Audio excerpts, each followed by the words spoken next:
our partners from the media, I want to thank you for always coming here to help us put forward our message before the people of Uganda.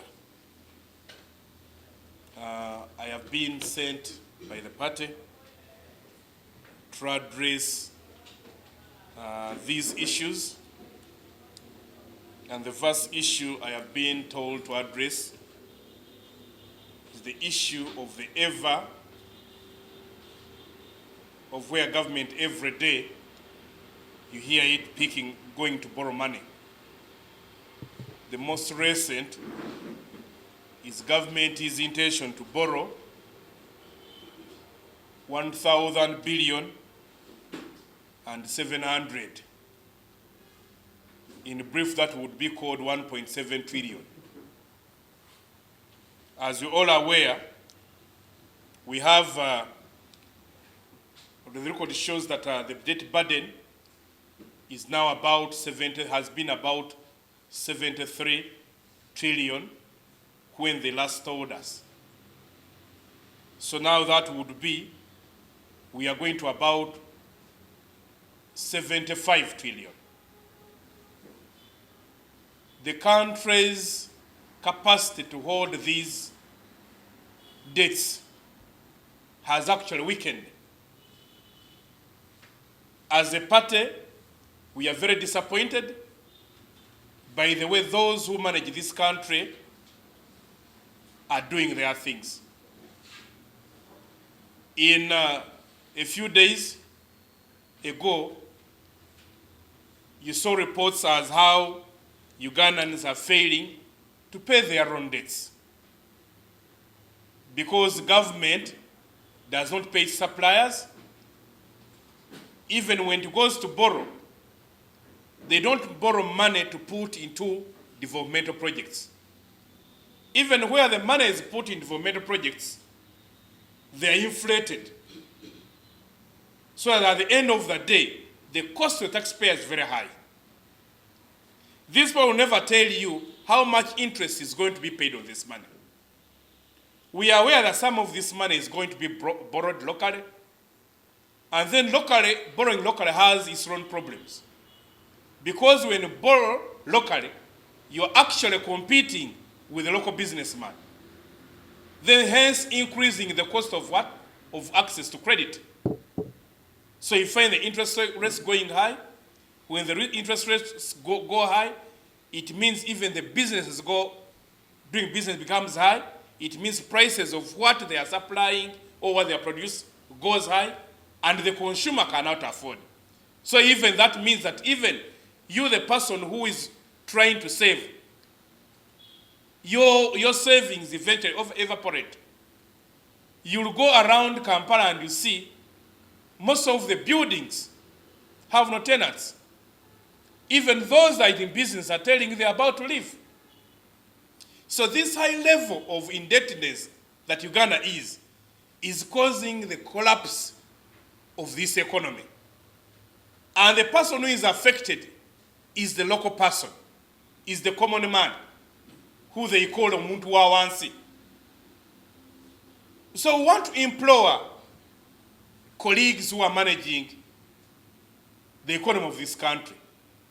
No wonder, for now almost a year, Mr. Museveni is the governor of Bank of Uganda. Because you have no governor. And that's what shows you the level at which those governing this country do not take the economy seriously. No country can spend a week without a governor. Because the governor manages the monetary policies of the country. Now that tells you the government has merged the monetary policies and the fiscal policies. As things were becoming the way they are, we have also learned that government has increased pay to 40%. Now you increase pay in an economy that is in recession and is going down, and then you increase taxes. That means you are reducing the disposable income. The incomes have not increased, but the taxes have increased. So at the end of the day, even that person that was earning something to be able to create some business and create some other jobs is going to collapse. So we are asking Parliament and those who represent the people of Uganda to become a little stringent, to become a little tough when the government comes to apply for these loans. Because the last we calculated, the per capita of the loan of every Ugandan was about 1.3 million. It is possible we are going to 1.5 million. And in a country where 40% of the people cannot access even a single shilling per month. So as the FDC, we condemn the NRM, junta, these people, for the poor management of this country that has caused this country to become a pauper, to become like a chap in the village that borrows it from everybody that doesn't pay back. Two, the FDC is also disappointed by Mr. Museveni when he said he was not aware that Busoga is that poor. That coming from a person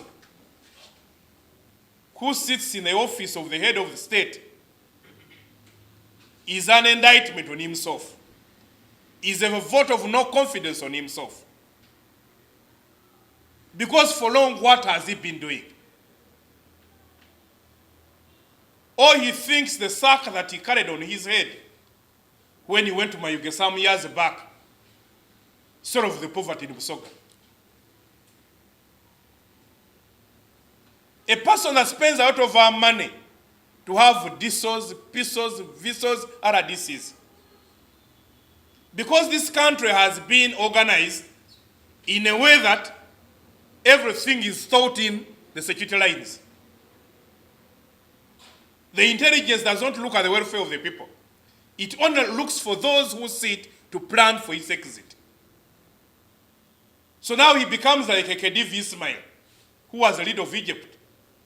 That after learning that people were poor, he constructed a palace with high walls so that he doesn't see people who are poor.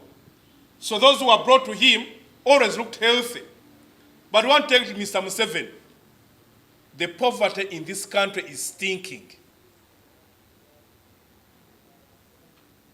People in Kampala sleep on the streets. If you have seen the Kampala Central where he stays, a walk away from State House, go to William Street, go to Urum Street, go to Nakasero, Mr. Museveni, at night, you'll find Ugandans sleeping.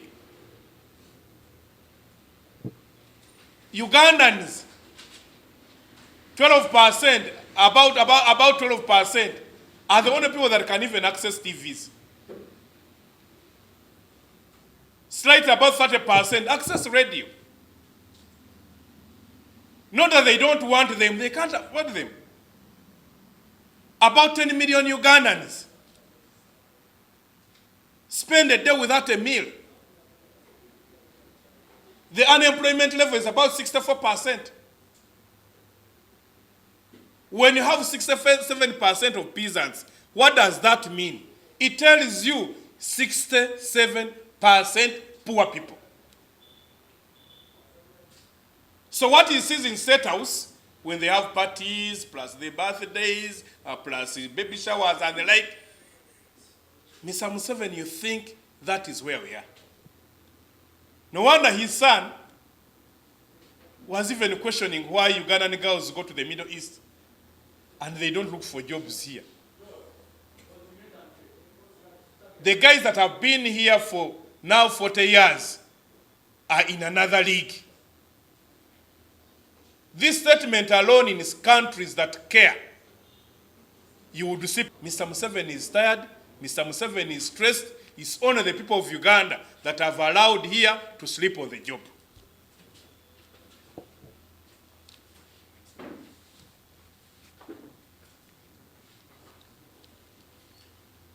Then, actually on that would even advise Mr. Museveni to choose an advisor on poverty. Because these days he has been choosing advisors. The party has told me we advise Mr. Museveni to select somebody to advise him on poverty. The one that he can see every day. Now he just got an advisor on the Ankole cows. So Mr. Museveni, you need an advisor on poverty. Because since you have Minister of Finance and Economic Planning, since you have WUBOS that does data every time and they are not enough, you need an advisor on poverty, especially now Busoga poverty.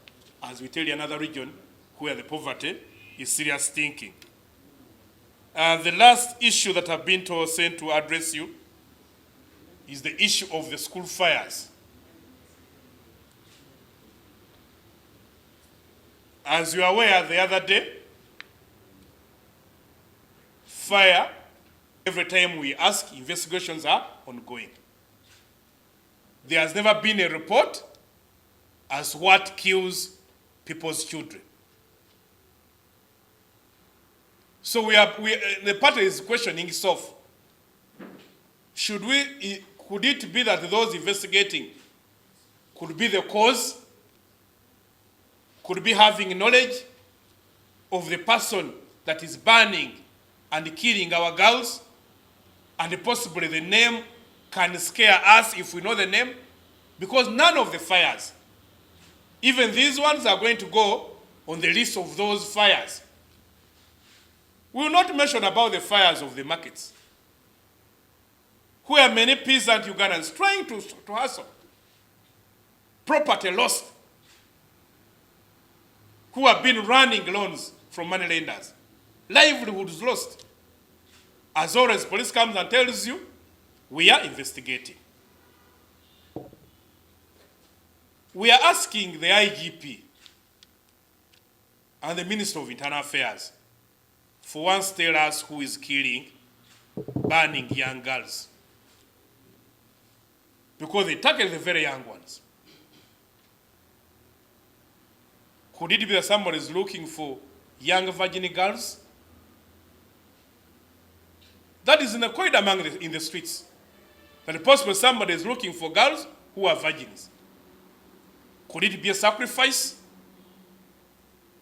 Because we are building scenarios. Because every time we hear, they say there is a conflict. The moment you tap on a conflict, then you tell us who are the two parties that are conflicting.